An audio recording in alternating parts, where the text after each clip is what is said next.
Bueno, buenas tardes a todos, si hay alguno que no haya saludado. En principio quiero darles las gracias por acompañarnos hoy en nuestro último foro de nuestro primer año como Asociación Vicaria.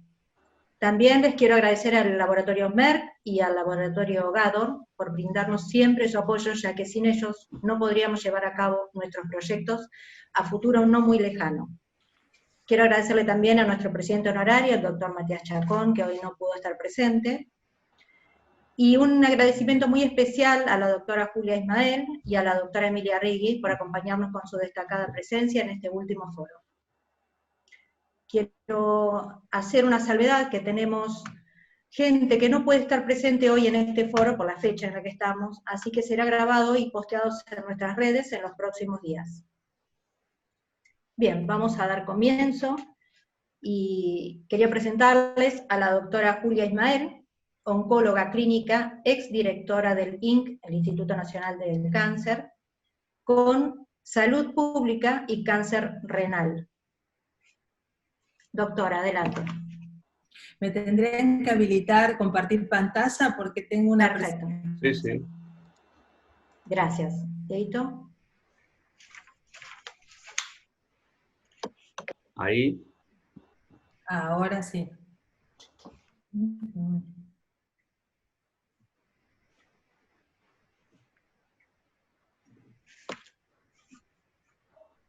A ver si...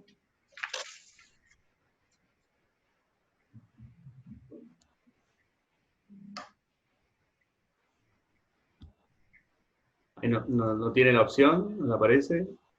A ver si ya... Ahora sí. Ahí está, tiene que ser. Ahí lo tendrían que estar viendo. Sí, perfecto. Bueno, muchas gracias por la presentación, la introducción que hicieron y por habernos invitado.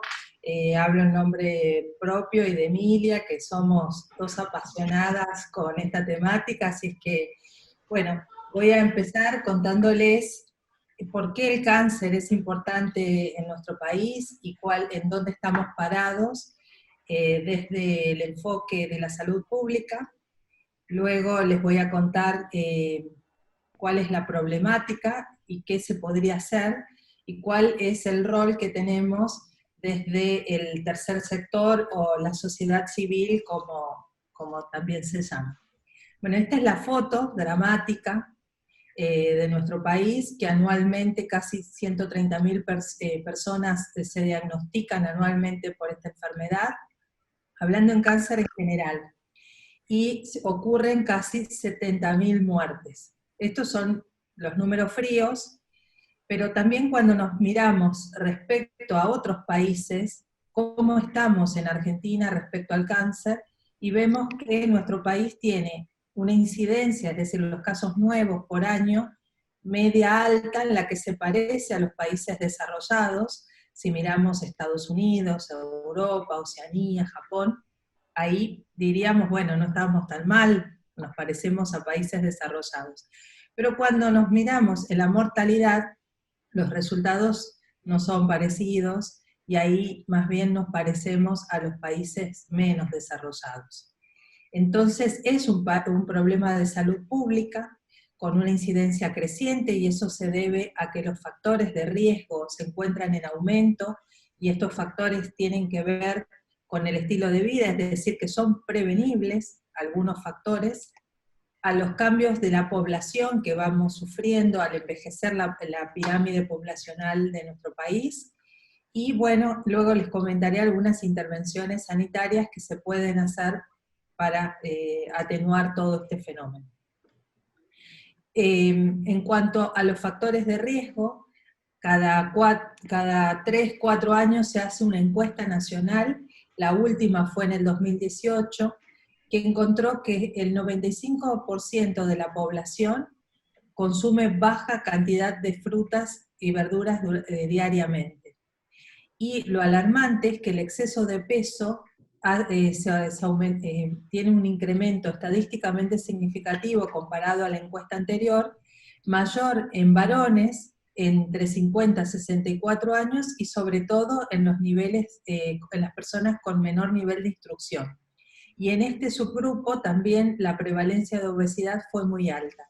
Y mirándolo en gráficos, vemos cómo lo que es sobrepeso, obesidad y obesidad mórbida fueron aumentando a lo largo de las distintas encuestas, que la primera fue en el 2005, 2009, se van repitiendo periódicamente, y como les decía, las dos cosas más importantes son que globalmente van aumentando, pero afecta principalmente a las personas más vulnerables, es decir, los sectores de menores ingresos y menor nivel de instrucción, y a los adolescentes, lo cual nos genera un panorama bastante sombrío para el futuro.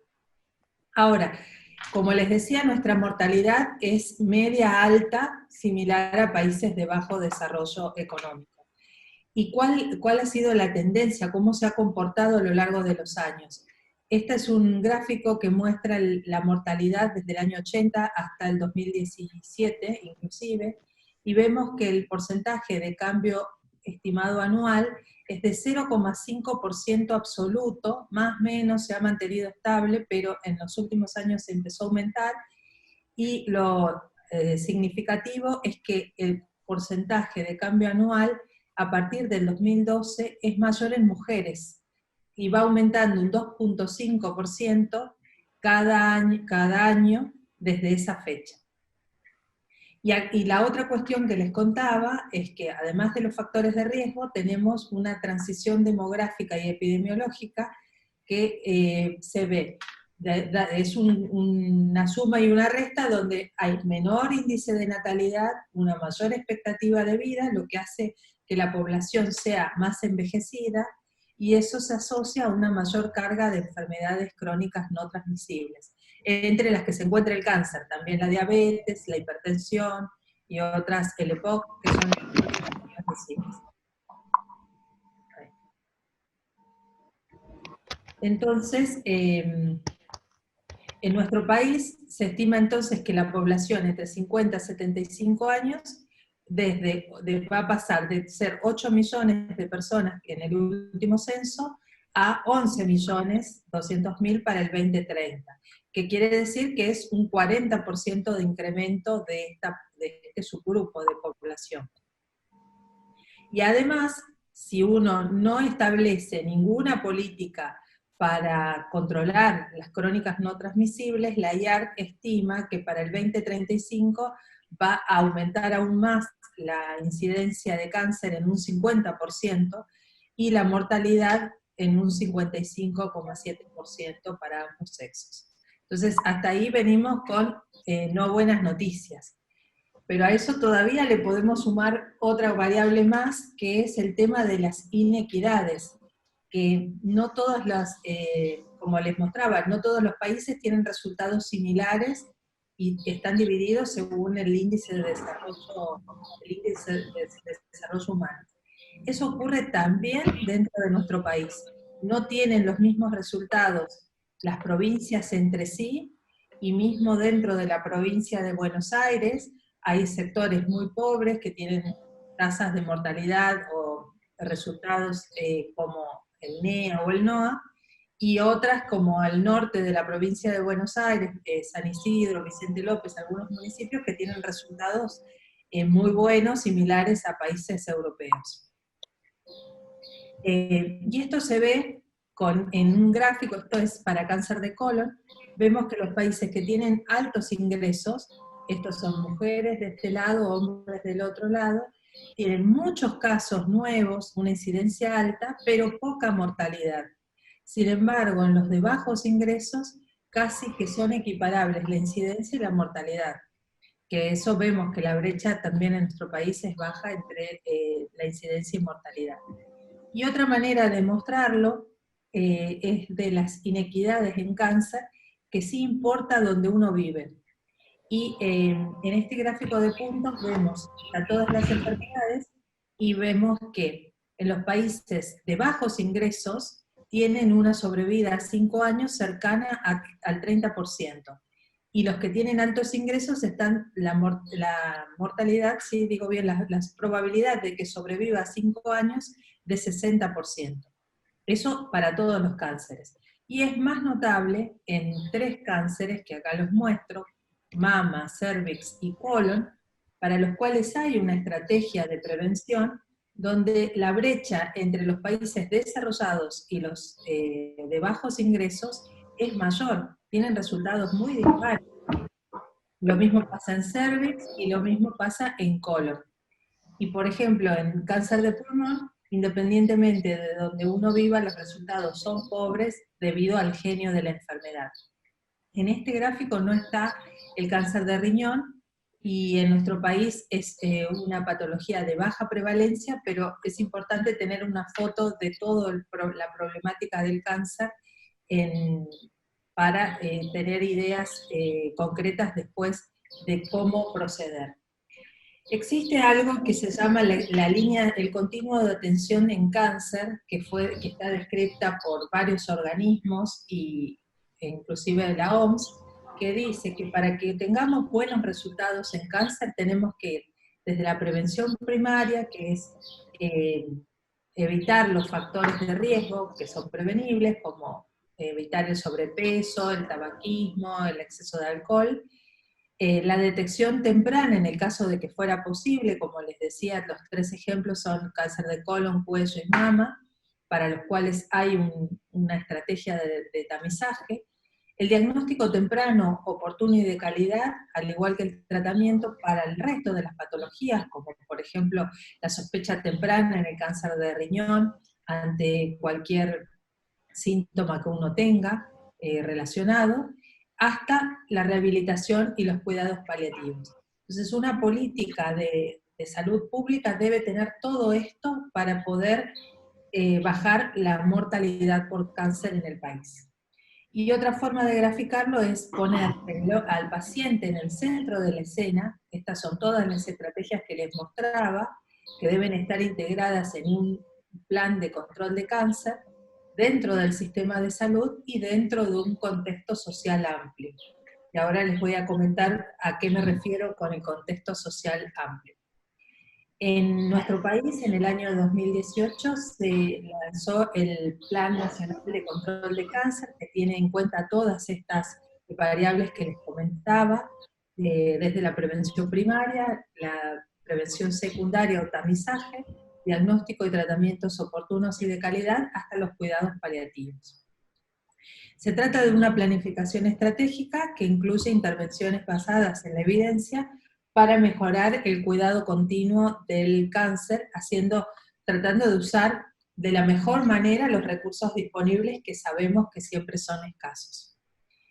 Entonces, con esto les dejo planteada la temática, que estamos en un serio problema de salud pública, porque el cáncer tiene una tendencia en aumento, tanto en la incidencia como en la mortalidad, y a la vez las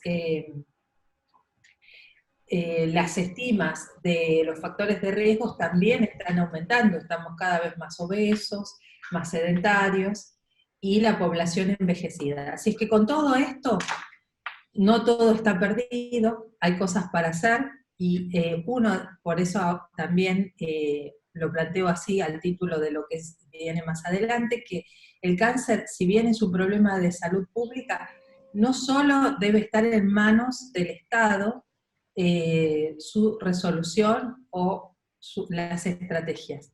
Hay otros actores que pueden contribuir y deben contribuir, involucrarse en el control del cáncer.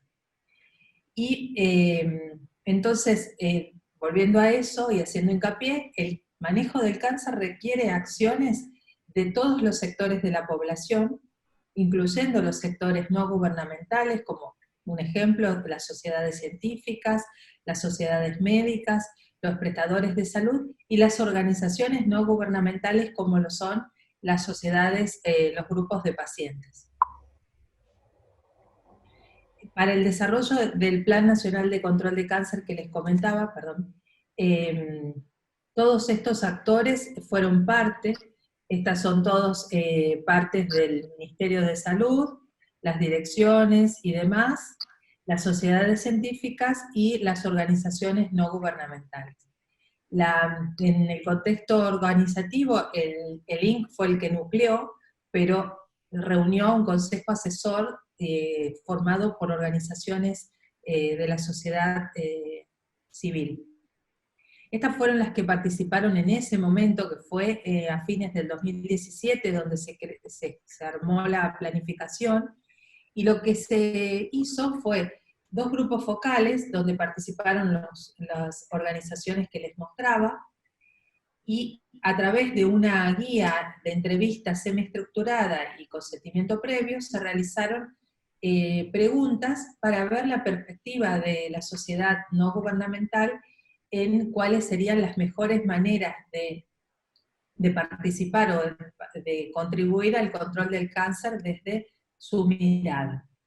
Y estas fueron las conclusiones, desde que hay 4 ejes principales desde donde las organizaciones no gubernamentales pueden participar, que es a través de la promoción de la prevención y detección temprana, capacitación capacitación a los profesionales de atención primaria de la salud y amplificación de las capacitaciones que estuvieran disponibles desde el INC, y con esto se amplifica la prevención y detección temprana, contribuyendo a las campañas de difusión masiva que tengan que ver con el control del cáncer, y también a través de registros estadísticos y reportes de casos para ir engrosando la información de manejo sobre el cáncer en nuestro país. Entonces, las conclusiones de esa reunión, de esas reuniones grupos focales, fue que son dinámicas, que hay un flujo entre los lineamientos y todas se van retroalimentando y todas hacen a la mejora de una u otra, que es claro para todos que el sistema de salud es muy complejo y está saturado de actores y de necesidades, y que hay una parte que es la accesibilidad al sistema de salud que no tiene directamente que ver con el INC, ni que un solo actor puede trabajar o allanar esa barrera. Pero en líneas generales estas eran los 4 ejes de trabajo. Siempre estaba de por medio el tema de acceso, que es una variable que no depende de ningún actor en particular. Y entonces, ¿cuáles serían los objetivos de la sociedad civil en participar, o cuál podría ser el rol de la sociedad civil en el control del cáncer?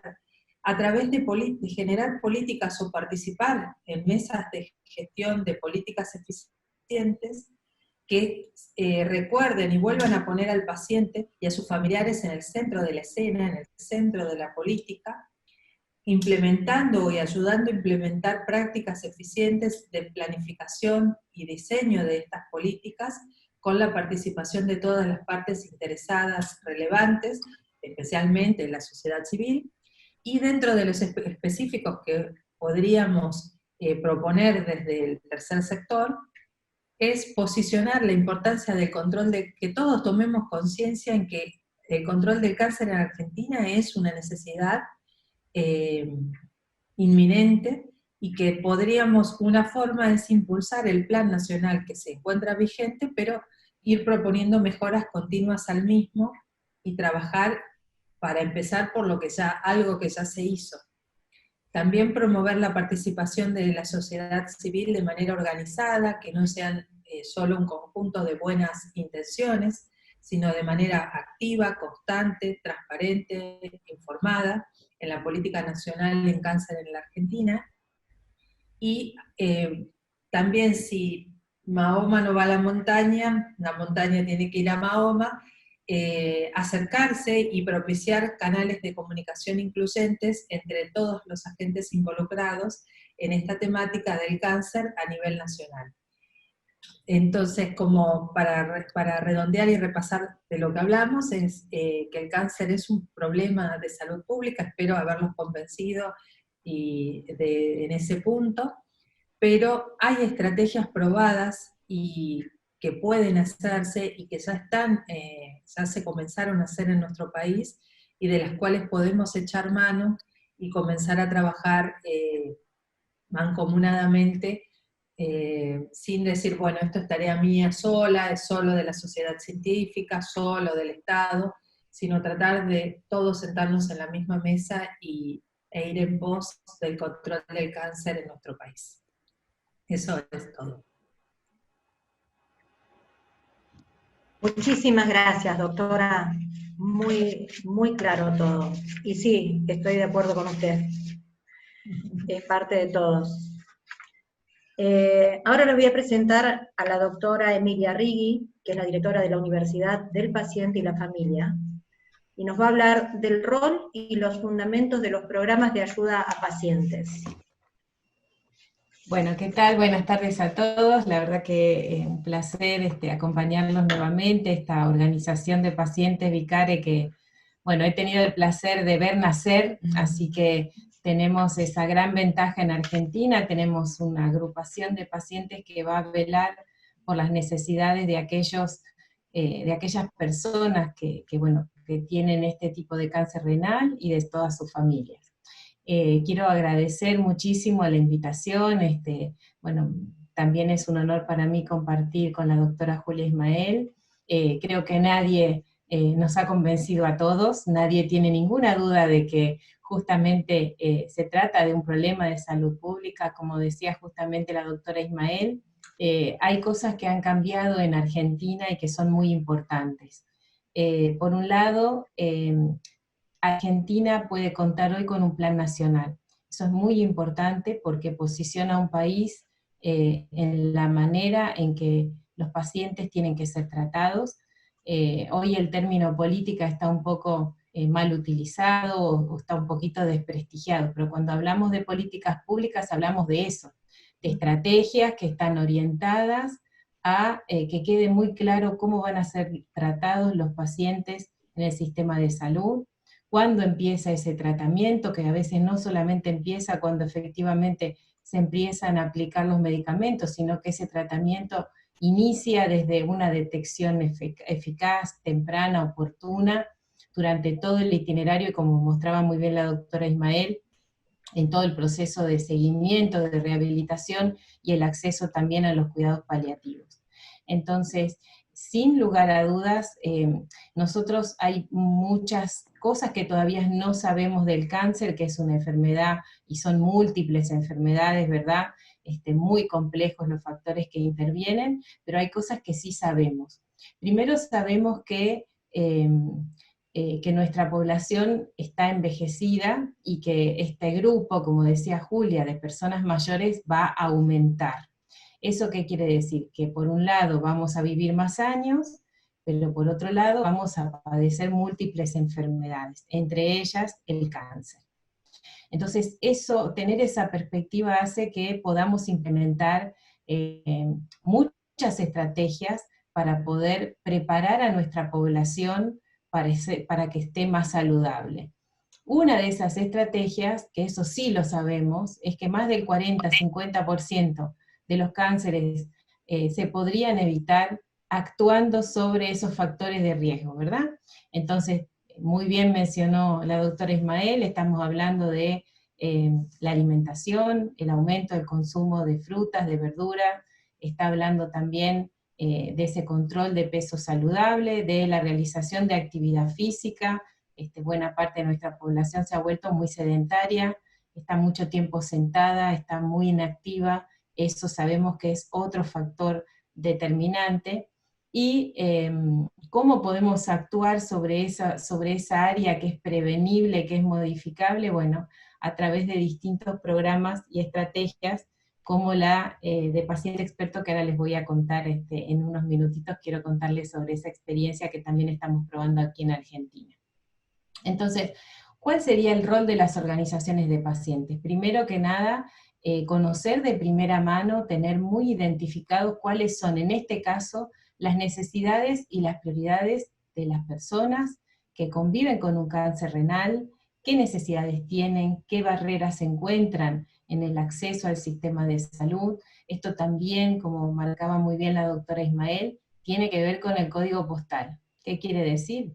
Que no es lo mismo alguien que nace en una ciudad que tiene, bueno, que tiene acceso a hospitales de alta especialidad, que están bien preparados, con profesionales bien formados, que personas que viven en zonas más alejadas, más suburbanas, que tienen más dificultades en el acceso, ¿verdad?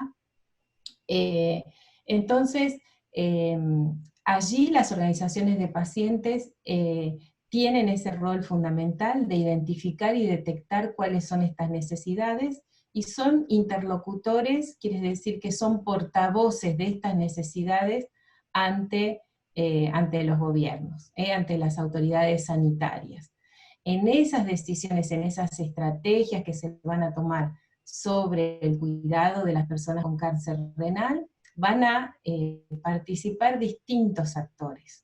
Como decía muy bien la doctora Ismael, hay un Instituto Nacional del Cáncer, que es el actor que centraliza toda la información desde allí se desprenden las decisiones, pero también en esas decisiones participan las sociedades científicas, es decir, nuestros profesionales especializados, las universidades, y otro de los actores que no puede faltar son las organizaciones de pacientes, ¿no? Las organizaciones de la sociedad civil.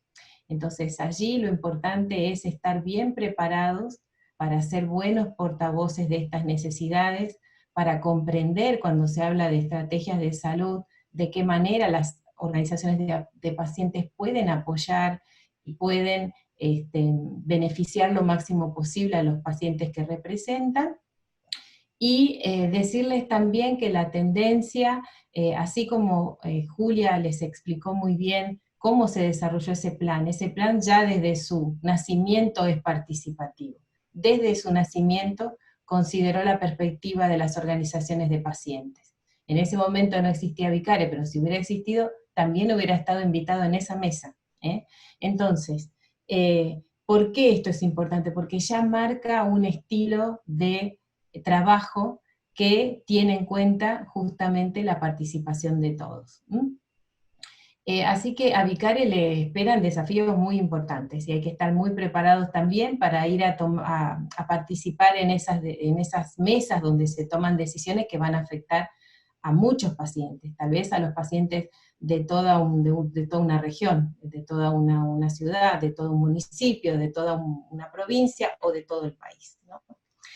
Y me gustaría comentarles otra de las funciones principales que tienen las organizaciones de pacientes, que tienen que ver con la educación, todo lo que tiene que ver prevención y obviamente todo el trabajo que hacen de empoderamiento de pacientes, todo lo que tiene que ver con ayudar a las personas que tal vez reciben el diagnóstico o tienen una sospecha y no saben cómo dirigirse a nuestro sistema de salud. A veces puede ser muy complejo, las obras sociales, las prepagas, qué es lo que cubre, qué es lo que no cubre, es un sistema que es muy burocrático, que hay que llenar a veces mucho papeleo. Todo eso hace que muchas veces no solamente haya retrasos, sino que también muchas personas queden perdidas en esa instancia y no lleguen de manera oportuna a recibir su diagnóstico. Y eso sí que sabemos que nos trae muchas desventajas, sobre todo a nivel de mortalidad, como decía Julia. ¿Por qué hay tanta mortalidad en Argentina? ¿Es que no sabemos atender bien a nuestros pacientes?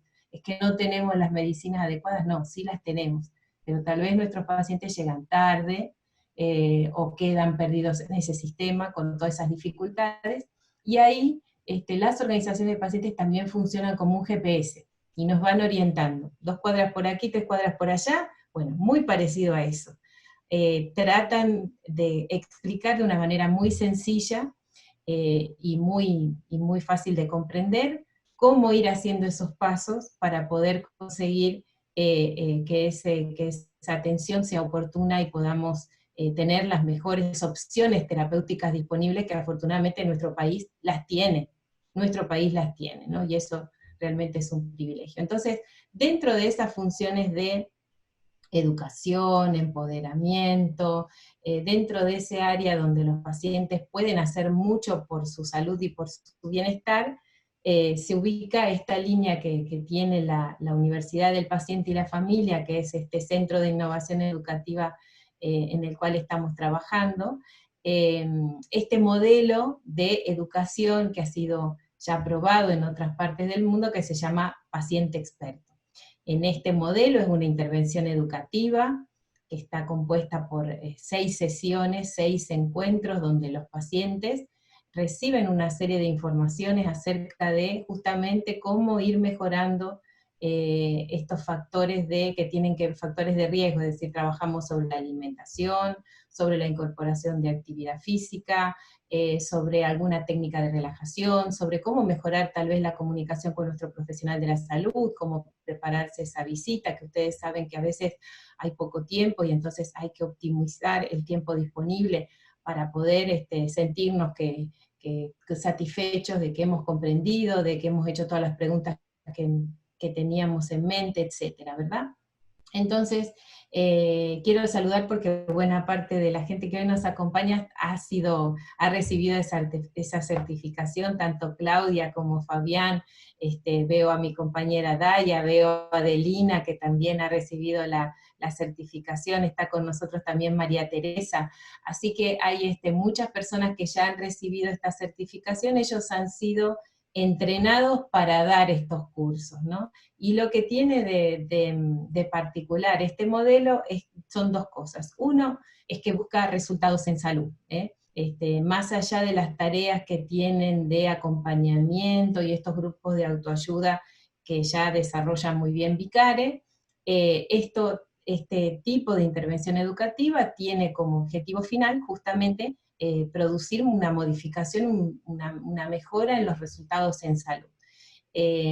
Por lo tanto, lo que busca son cambios de conducta, es decir, que las personas que ingresan a estos cursos van a automáticamente empezar a comer diferente, van a incorporar alguna actividad física a su rutina, dentro de lo que cada uno puede hacer y dentro en el lugar donde vive y con la disponibilidad también con la que cuenta, ¿verdad?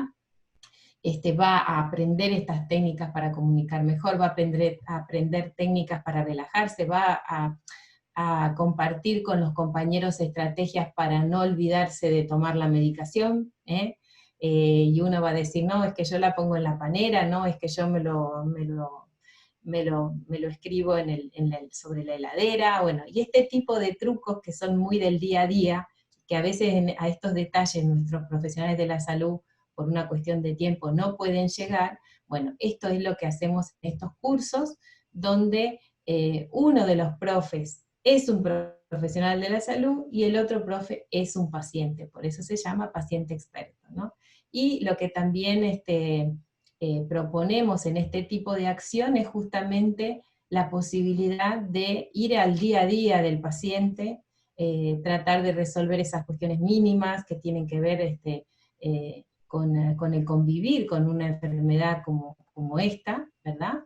Y toda la parte clínica, médica, obviamente, siempre seguida por el especialista, por ese equipo médico que les acompaña, ¿no? Pero este otro tipo de acciones que se pueden hacer para mejorar el estado de salud y para mejorar la forma en que tenemos de afrontar la enfermedad y de convivir en este caso con cáncer renal, todas estas estrategias yo creo que pueden ayudar, y nada mejor que un paciente que está pasando por esa experiencia para poder transmitir esos trucos que son tan difíciles de aprender cuando uno está viviendo la experiencia en primera persona. Así que seguramente durante el próximo año nosotros estamos desarrollando un programa aquí en Argentina, y bueno, la pandemia interrumpió esta primera experiencia piloto que íbamos a medir, no interrumpió, no dije que canceló, dije interrumpió, porque acá la gente está con la misma convicción que cuando se graduó en este programa, así que apenitas nos den chance de que podamos encontrarnos de nuevo. Yo sé que este programa va a crecer en Argentina, ya lo estamos implementando a nivel de toda Latinoamérica para otras condiciones también, así que tiene un futuro muy largo, es un programa que se ha implementado en muchos otros países, que hay muchísima evidencia de que no solamente mejora la calidad de vida de los pacientes, sino que también mejora el modo en que los pacientes utilizan los servicios de salud y el modo en que los pacientes pueden anticiparse a situaciones críticas o agudas. El paciente que ya está más entrenado va menos a urgencias, ya sabe planificarse mejor, ya sabe advertir más rápidamente cuándo se puede encontrar en una situación que requiere la consulta con su especialista. Así que yo los invito a que estén muy cerquita de Vicare. Vicare está muy cerquita de la Universidad del Paciente y la Familia, así que vamos a hacer muchas cosas juntos.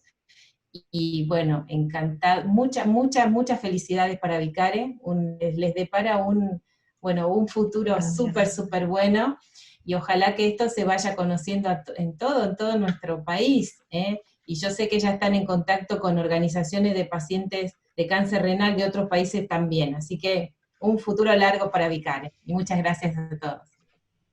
Muchísimas gracias, doctora Emilia Regui, y gracias a todos. Y me encantaría, si tienen alguna pregunta para hacer, las pueden hacer por el chat, o las pueden levantar la mano para hacerlas directamente consultando a las doctoras, a quién de las doctoras. Bien, Dieguito, ahí tenés a Silvana para darle la palabra. Silvana. ¿Podés? A ver, ahí. Ahí está, perfecto, se escucha.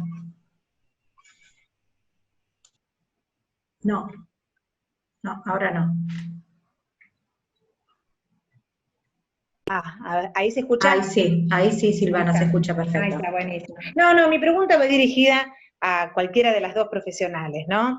Yo las escuché, digamos, hablar siempre como de la prevención y mencionaban siempre la actividad física, el exceso de peso, el no fumar, ¿no? Y a mí cuando me detectaron el cáncer, realmente yo no tenía ninguna de esas. Yo hacía gimnasia, tenía buen peso, no fumé nunca, siempre comí bien.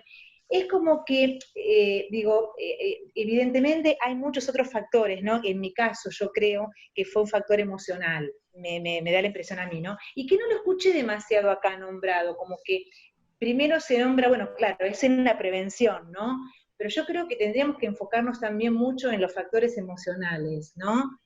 No sé si es clara cuando yo fui a los médicos, empecé a consultar, todos me preguntaban lo mismo: ¿fumaste mucho? ¿Tomaste mucho alcohol? Y la verdad que no había hecho, y a todos les decía lo mismo, no, la verdad, una aburrida total, nunca fumé, ni tomé, ni drogué, ni nada, y tengo un cáncer terrible igual. Bueno, ahora lo puedo decir riéndome, ¿no? Al principio lloraba, bueno. Pero bueno, no, digo también apuntar, ¿no?, a lo emocional, ¿no? Como, no sé, como preventivo, de alguna manera, no sé si me explico bien. Igual hay investigaciones se hicieron sobre eso, si había alguna relación entre lo emocional y porque hay como una tradición o un boca a boca, no quiero decir un mito porque no es un mito, pero es algo que se piensa o se cree que los factores emocionales desencadenan cáncer. Y en verdad es difícil decir que sí o que no. No está demostrado y no puede asociarse a través de científicamente en que eso sea verdad. Y la primera cuestión que había surgido hace muchos años era la asociación de un factor de estrés intenso y cáncer de mama, que fue publicado y se vio que eran los campos de concentración en las personas que habían sufrido el Holocausto. Pero después se vio que había una falacia atrás, que en verdad era porque eran mujeres judías, askenazí, que tienen más riesgo por cuestiones raciales a tener ese cáncer, y no fue el Holocausto justamente, o el vivir en la situación. No es tanto que están relacionado con lo emocional, como se dice. No se puede demostrar fehacientemente. Incluso se estudió los factores humorales, todas las sustancias químicas que andan circulando cuando uno está muy deprimido o cuando tiene un fuerte estrés, y en laboratorio sí se pudo ver que pueden estimular o no el desarrollo en más o en menos de células, pero en la vida real no se pudo probar. Ah, está bien. Lo que hacíamos hincapié en los estilos de vida y en la prevención, eso vale para todos los cánceres, pero Claro. no para cada uno en particular. Es decir, Claro. que Exacto. puede ser que hayan excepciones. Sí es verdad que mantener un estilo de vida saludable, como evitar el alcohol y Exacto. que mencionamos recién, y el cigarrillo sobre todo, mejora los resultados en todos los Claro. casos, en todos. Mejora la respuesta a cualquier tratamiento, tanto de radioterapia o quimio, si uno lo precisara, Exacto. el evitar o el mantener un estilo de vida saludable. No como desencadenante, sino mejorando la respuesta al Claro. tratamiento. Está bien, está bien. Siempre hay que cuidarse. En verdad, siempre hay que cuidarse un poco con esto del estilo de vida. Está No sé, bien. ¿querías agregar algo? Exactamente, hacer justo esa precisación que hacías tú, Julia, de que cuando hablamos de prevención, no solamente hablamos de prevención primaria, que es decir, bueno, para no tener cáncer, con este aumento que decía también la doctora Ismael de la expectativa de vida, que vamos a vivir más años, poder mantener estilos de vida saludables, incluso cuando ya te han detectado una enfermedad oncológica, te ayuda también a prevenir la aparición de otras condiciones, dijimos diabetes, dijimos hipertensión, bueno, todo eso también va a influir en tu itinerario como paciente. Obviamente, si uno mantiene ese estilo de vida saludable, Claro. va a tener, como decía Julia, una mejor respuesta, tu cuerpo va a estar más sano, más preparado. Y en cuanto a las emociones, mira, es una pregunta que hacen siempre. Ojalá supiéramos y pudiéramos decir con certeza que pudiéramos separar todos los factores y decir, bueno, por este o por este más este, pero eso todavía no se ha podido determinar y sería poco científico decir que hay una relación si no se ha demostrado. ¿Qué es lo que podemos decir que todas sabemos por sentido común? Que si nos encontramos todas las acciones que tienen que ver con la relajación, la meditación, que nos ayudan a estar centrados, con paz interior, seguramente nos van a beneficiar, van a beneficiar nuestro estado de ánimo, nuestra capacidad de respuesta anímica a las dificultades que nos va a presentar nuestra enfermedad, nuestra capacidad de relacionarnos con los demás, pero bueno, esto tiene que ver con, independientemente, digamos, de tu condición y de la enfermedad que padezcas, esto tiene que ver con una salud anímica, digamos, ¿no? Que te ayuda a tener un equilibrio con vos mismo y con los demás. Eso ayuda en general a vivir mejor. Exactamente. Bueno, en mi caso, por ejemplo, no sé si lo saben, pero mi hermano y yo ambos tenemos cáncer renal, es congénito, y nunca nos enteramos. Mis padres fallecieron hace 30 años, que nada que ver con el cáncer, así que todos son distintos los casos y la forma en que los llevamos también son distintos. Bueno, Carla aporta acá con nosotros, Carla Cangotena. Ahora hay una transdisciplina que se llama psiconeuroinmunología, donde se ve el impacto de lo psicológico en los diferentes sistemas. Es muy buena esa información, Carla. Y bueno, quería darles las gracias a las dos por haber estado con nosotros y participado, y ahora quisiera mostrarles y presentarles a nuestro diseñador de la web, que es Diego Verón. Diego es nuestra mano derecha, él si no está no podemos hacer nada. Él nos va a presentar la nueva web, Vicare, estuvimos modificando todo, él estuvo modificando todo y quedó hermosa, y queremos compartirla con ustedes. Diego. Bueno, gracias Claudia. Primero, agradecerte a vos y a Fabián, por supuesto, por la confianza, por el proyecto, por encomendar mi proyecto de la web. Empezó como una web chiquitita, con poco contenido, y de a poco lo fuimos llenando de cosas. Fabián toda la semana me pasa contenido para subir, así que la gente que va entrando siempre va a encontrar algo nuevo, aunque sea algo pequeñito. Y bueno, y que la naveguen, que la visiten y más que nada que la compartan con sus contactos, con sus amigos, gente conocida, que a los chicos de Vicare les va a ayudar. Bueno, a ver ahí si la pueden ver. El nuevo diseño. Se ve ahí. Tiene 3 o 4 secciones principales. En las novedades, la información básica de Vicare, una sección nueva que incorporamos hace poco con los chicos, la parte de las donaciones, que es importante, para los nuevos programas que se están por presentar el año que viene, y bueno, si no se puede donar, por supuesto también se puede compartir, y se puede mandar consultas, bueno, así más que nada todo eso. Bueno, nada, eso es todo, y de mi parte, volver a agradecerles a los chicos por la confianza. Gracias. Gracias, Diego, a vos. Gracias a vos. Y bueno, para finalizar, quiero agradecerles a todos el acompañamiento en este complicado 2020. También mencionar que el próximo año tendremos 2 desafíos muy importantes. Uno de ellos es lo que ustedes tanto hablaron en la reunión de hoy. Se llama, es el programa de prevención activa, es justamente un programa para colaborar con toda la sociedad en lo que es el ejercicio físico a diario, con tantas horas sentados en una computadora, o comiendo, o mirando la tele, todo es sentado. Así que nosotros, lo tengo a Fabián, que no sé si no lo conocen, es mi marido, somos los dos los que trabajamos junto con Diego. Y él lo está trabajando sobre este programa que es genial. Así que después se los vamos a presentar el día. Y la primera edición también, vamos a trabajar sobre la primera edición de las Olimpiadas de Pacientes Oncológicos. Que eso no hay en ningún lado. Así que gracias, chicos. Y quisiera levantar nuevamente la copa,